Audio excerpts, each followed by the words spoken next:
naj se gre solit, taka pa mi ni prav, te palce so tako dolge, zebe me ta sneg zopren.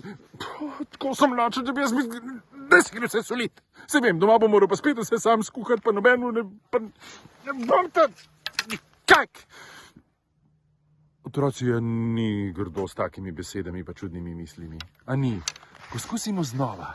Veliko lepše je, če človek lepše pogleda na svet, pa je prijazen in reče, o, kako lepa narava, kakšno krasno zimo nam je dal Bog. Pa smo hvaležni za to, da ko pridemo domov, lahko nekaj pripravimo, rečemo hvala tistim, ki nam odprejo, ki pripravijo topel dom. Smo veseli, da je dan tak, kot je, poglejte, krasen. Se zahvalimo. Smo sami tisti, da storimo nekaj, da nam drugi lahko reče hvala lepa.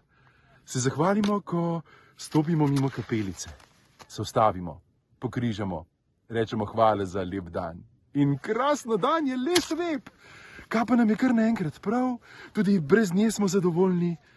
Dan ni prehladen, ker nam je toplo v srcu. Naj bo to, dragi moji, res teden lepih besed in prijaznosti. Ne, teden lepih besed in prijaznosti. Naj bo res tak. Živjo, jaz grem pa naprej, vi pa tudi v tem postnem času.